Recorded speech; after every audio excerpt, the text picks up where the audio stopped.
So India అయితే dominating victory సాధించింది New Zealand తోటి. సో డామినేట్ సిరీస్ అయితే 4-1 గెలిచింది. సో ఇండియా అయితే టాస్ గెలిచి ఫీల్డింగ్ ఎంచుకుంది. ఇండియన్ టాస్ గెలిచి ఫీల్డింగ్ ఎంచుకుంది.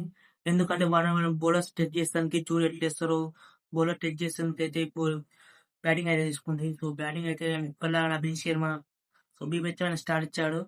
సో మామూలు స్టార్ట్ ఇచ్చాడు. అండ్ సంజు శాంసన్ ఇప్పటిలాగా సేమ్ టెక్నిక్ యూజ్ అవుట్ అయిపోయాడు. So I think Sanju Samson last match and world cup లో ఆడకపోవచ్చు. అందుకని ఇషాన్ కిషన్ మనం కీపింగ్ చేయడం చూసాం సెకండ్ ఇన్నింగ్స్ లో. సో సంజు శాంసన్ అయితే ఛాన్సెస్ అయితే ఇచ్చారు మనం 5 మ్యాచెస్. అండ్ ఒక మంచి నాకు కూడా ఆడలే. కష్టంగా సంజు శాంసన్ ఏమన్నా టాప్ 3-4 లో ఇంజూరీ అయితే తప్ప సంజు శాంసన్ అయితే ప్లేస్ లేదు. సో ఇషాన్ కిషన్ ఆడతాడు. తిలక్ వర్మ రాగానే ఇషాన్ కిషన్ ఓపెనింగ్ పోతాడు. అండ్ ఇషాన్ కిషన్, అభిషేక్ శర్మ, తిలక్ వర్మ. సో ఈ ముగ్గురు లెఫ్ట్ హ్యాండర్స్ తో అయితే ఓపెన్ అవుతారు.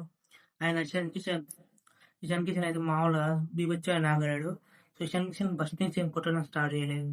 సో ఫస్ట్ ఆడి 10-12 బాల్ మెల్లగా ఆడి తర్వాత హిట్టింగ్ స్టార్ట్ చేసిండు.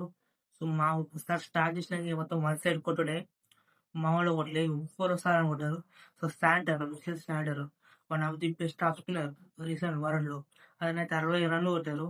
అండ్ ఇస్తోదిని అయితే పాపం చెప్పి మరీ కొట్టాడు. సో కోహ్లీని అయితే 29 రన్లు కొట్టాడు ఇస్తోదిని. సో వాళ్ళకి ఏం ఆన్సర్ లేవు.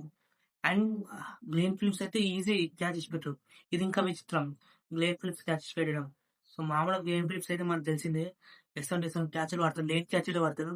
అండ్ సింపుల్ స్ట్రేట్ వరకు క్యాచ్ మిస్ చేసినాడు. బాహుబలి అదేమో చేతిలో జూ వల్ల స్కిట్ కావాలి చెట్లకి. సో అంతే. గ్లేన్ ఫిలిప్స్ స్టార్ట్ చేశాడు. సెంచరీ కొట్టాడు మామూలుగా కొట్టలే. అండ్ సెంచరీ కొట్టిన సెలబ్రేషన్, హార్దిక్ పాండ్యా సెలబ్రేషన్ అయితే మామూలుగా లేదు. So super. అండ్ ఇండియన్ అయితే బ్యాటింగ్ అయితే 271 కొట్టింది. సో 271 కొడితే కూడా అర్థమైపోయింది ఇది ఈజీ ఇండియానే గెలిచి సెట్ అయినా అని. సో కాకపోతే న్యూజిలాండ్ ఏమైనా ఫైట్ ఇస్తుందా అని అయితే చూసారు. అండ్ ఫిల్ అలెన్ మామూలుగా ఫస్ట్ మ్యాచ్ కానీ మామూలుగా ఆడలే. సో ఫిల్ అలెన్ గురించి అయితే మీకు చెప్పాలి.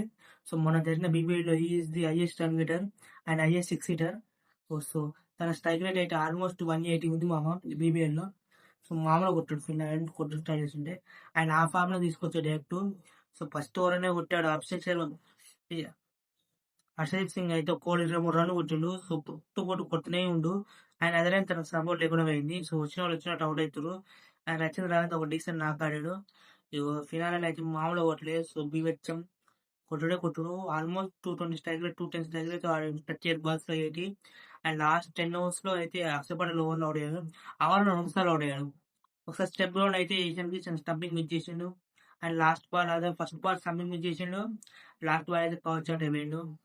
సో ఇండియా న్యూజిలాండ్ పెద్ద బాధపడేది ఏం లేదు. వాళ్ళకి తెలుసు సో ఎట్లా ఆడుతుందని. సో వాళ్ళు దాని దగ్గర తీసుకురు. కాబట్టి న్యూజిలాండ్ ఇదే స్క్వాడ్ ఉంటుంది ఇదే లెవెల్ ఉంటుంది. సో వరల్డ్ కప్ లో ఏమైతే జిమ్మి నిషమ్ వస్తాడు. సో మ్యాట్ ఎంట్రీ వస్తాడు. సో అంతే మొత్తం ఇండియా ఇదే స్క్వాడ్ ఉంటుంది వరల్డ్ కప్ లో. సో తిలక్ వర్మ వస్తాడు అంతే. సంజు శాంసన్ ప్లేస్ లో మొత్తం same 11 and New Zealand same 11. So వాళ్ళ చిన్న టీం మెయిన్ ప్లేయర్ అని ఏం లేదు. జిమ్ నిషమ్ ఒక్కడు లేడు. అండ్ మ్యాట్ ఎంట్రీకి ఏదో ఇంజురీ అంటే అందుకనే ఏం జరగాలి. మ్యాట్ ఎంట్రీ జిమ్ నిషమ్ వీళ్ళిద్దరు ఆడేస్తారు. న్యూజిలాండ్ మస్తు సూపర్ స్క్వాడ్ సో ఇండియన్ అయితే ఈజీగా గెలిచింది. సో ఫినాల్ అయితే ఛాన్స్ ఉండే వాళ్ళకు. ఒకసారి ఫినాల్